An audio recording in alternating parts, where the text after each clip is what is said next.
بعده اللهم صل وسلم وبارك على سيدنا محمد وعلى آله وصحبه أجمعين أما بعد أيها الناس اتقوا الله حق تقاته ولا تموتن إلا وأنتم مسلمون.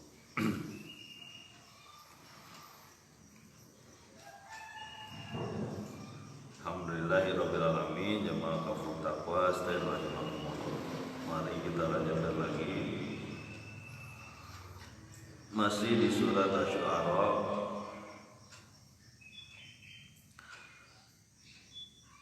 menceritakan tentang kaum Tsamud, kaumnya Nabi Soleh. Kaum Nabi Soleh yang meminta kepada Nabi Soleh suatu mukjizat sehingga mereka mau percaya. Akhirnya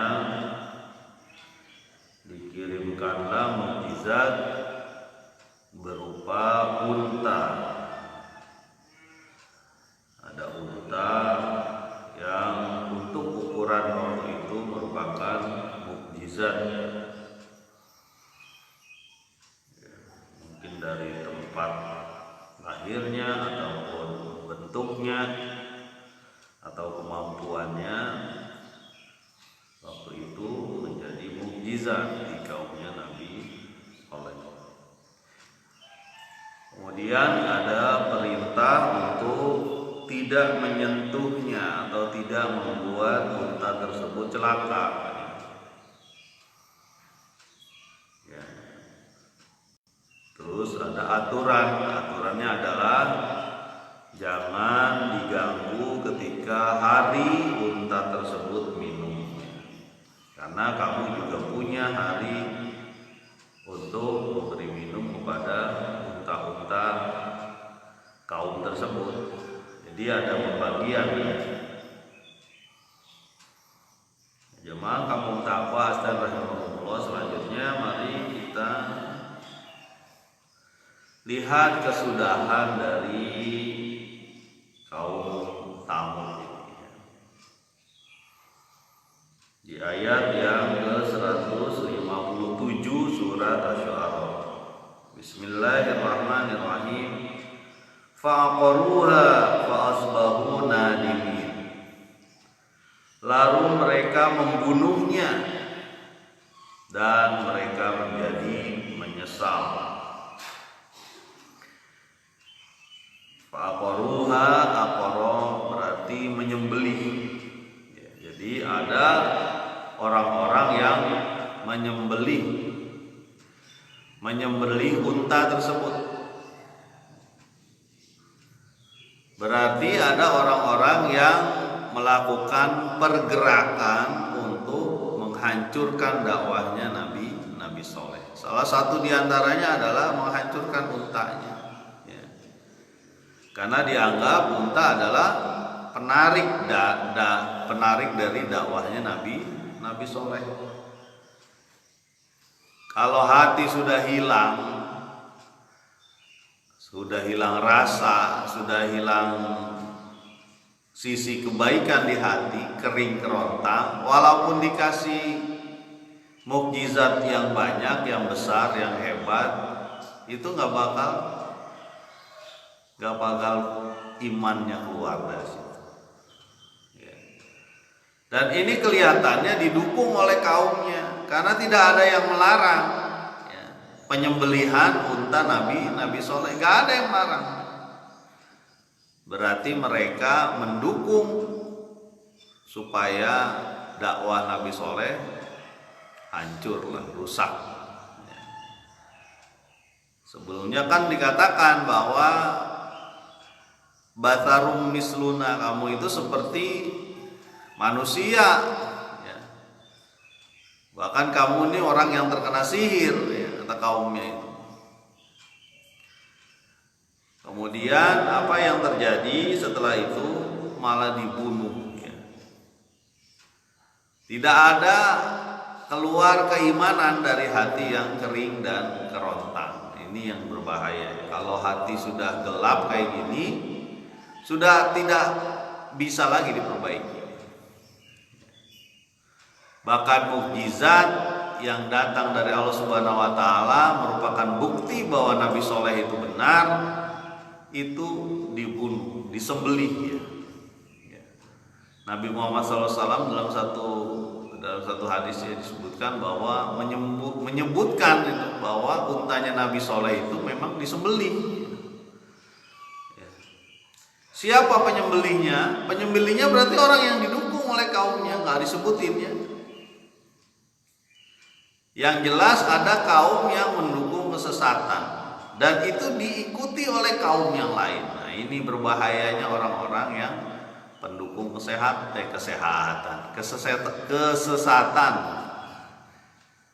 Ini yang berbahaya. Makanya di satu kampung kalau ada pendukung kesesatan tuh salah ngomong. Kesesatan diajak supaya kembali gitu. Jangan terjadi gara-gara perilaku mereka satu kampung kena masalah, atau negeri kena masalah, satu desa kena masalah.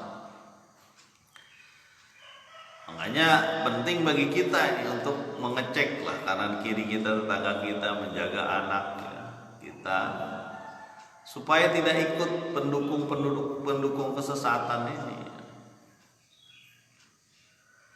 Fa'asbahu nadimin, lalu mereka menyesal apa? Ya karena udah bertemu dengan azab ya. Penyesalan yang tak berguna ya. Penyesalan yang berguna siapa? Penyesalan yang berguna itu kaumnya Nabi Yunus tuh berguna tuh ya. Dia berguna, dia bertobat ya. Kemudian Yunusnya sudah pergi ya, Nabi Yunus sudah pergi, tapi dia bertobat kampung itu. Ketika Yunus kembali, mereka sudah dalam keadaan beriman kepada Allah Subhanahu wa taala. Tapi ini adalah orang-orang yang menyesal karena apa? Karena mendukung kesesatan, pembunuhan, pemenggalan onta itu terjadi kenapa? Karena diikuti atau diamini oleh orang-orang kampung tersebut gitu. Ya, dipotong itu ontanya. Jadi mereka bebas mau memberi minum kapan saja ya. Ini ada hubungannya dengan air juga ternyata ya. Ya. Entahlah di situ apa ada kisah perebutan air atau gimana ya. Ya sama kan kayak larangannya hari Sabat itu. Nggak boleh bekerja, nggak boleh ngapa-ngapain ketika hari Sabtu. Lalu mereka membuat konspirasi sehingga tetap bisa dapat ikan di hari Sabtu, akal-akalan. Yang terjadi adalah mereka ya, diazab oleh Allah Subhanahu wa taala. Jadi ada larangan-larangan yang dilanggar ini. Ya. Kemudian ayat selanjutnya fa'akhadhahumul 'adzabu inna fi dzalika laayatan wa ma kana aktsaruhum mu'minin. Lalu mereka ditimpa azab. Ya. Langsung nggak disebutin lagi tuh ada nggak ada jeda lagi, langsung mereka ditimpa azab. Sesungguhnya dari yang demikian itu ada tanda-tanda kekuasaan Allah, tapi banyak dari mereka tidak beriman. Mungkin ada juga yang beriman kepada Nabi Soleh. Tapi di sini disebutkan banyak orang-orang yang meminta ulama ataupun nabi ya, punya kemampuan yang hebat, kemampuan khusus ya. Sehingga kalau ulama atau nabi itu tidak punya kemampuan khusus, dianggap bukan itu, berarti bukan masalah, bukan utusan atau bukan orang yang mengerti agama. Itu pun yang terjadi pada nabi, diminta mana mukjizat Anda gitu. Ya. Padahal mukjizat itu kan cuma terjadi pada saat itu aja gitu. Sementara nabi khataman nabiyyin, Nabi Muhammad SAW adalah penutup para nabi. Kalau penutup para nabi harus ada mukjizat yang ada terus sampai hari kiamat. Mana? Al-Quran. Itulah yang kita coba pelajari. Jangan sampai Al-Quran itu cuma jadi apa? Cuma ditaruh aja di lemari ya. Dibaca malam Jumat aja itu Yasin. Setelah itu nggak dibaca lagi. Lalu buat apa dikirimkan Al-Quran kalau cuma Yasin gitu? Kita harus baca semuanya, bukan cuma Yasin. Dan nggak cuma baca, diperhatikan apa sih ini isinya gitu. Kenapa Al-Quran ini bisa merubah banyak bangsa? Ya. Kita tahu bahwa Al-Quran itu merubah banyak bangsa, dan banyak sekarang aja udah mungkin ada kali 1 miliar penduduk Muslim di dunia ini. Ratusan juta, di Indonesia ini 200 juta.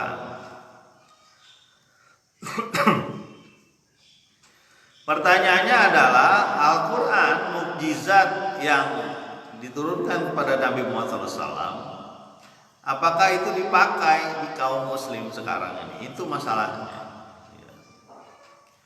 Sebagian malah berusaha mencari celah-celah kesalahan dalam Al-Quran. Auzubillah, ya, mudah-mudahan tidak seperti itu kita. Tapi minimal kita mempelajarinya gitu. Ini masalahnya kan mempelajarinya aja masih ogah-ogahan kita. Cukuplah 1 minggu sekali gitu kan. Itu juga kalau datang. Padahal ini adalah buku petunjuk. Makanya kalau ada orang yang mengajarkan Al-Quran, ada orang yang menyampaikan nasihat, ya kita dengarkan. Nah, mudah-mudahanlah menjadi amal bagi kita gitu.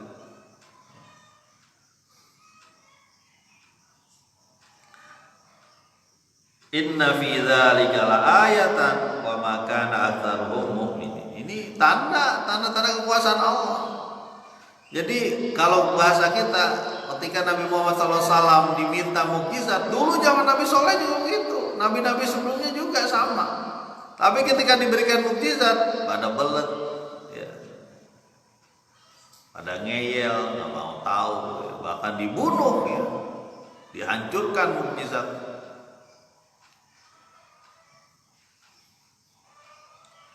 Dan sedikit saja yang mau menerima. Wa inna rabbaka lahuwal azizur rahim. Sesungguhnya Tuhanmu Maha perkasa lagi Maha penyayang. Diulang lagi nih ayat-ayat ini. Allah tuh perkasa. Ya. Allah juga penyayang. Perkasa bisa mengazab kita kapan aja.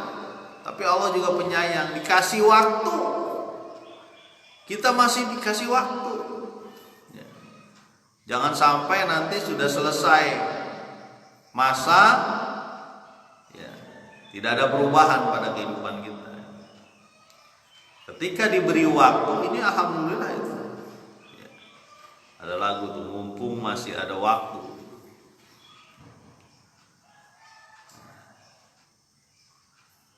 Sekarang mudah-mudahan saja kampung kita ini menjadi kampung yang terus-menerus dalam kebaikan, dalam taat kepada Allah Subhanahu wa taala.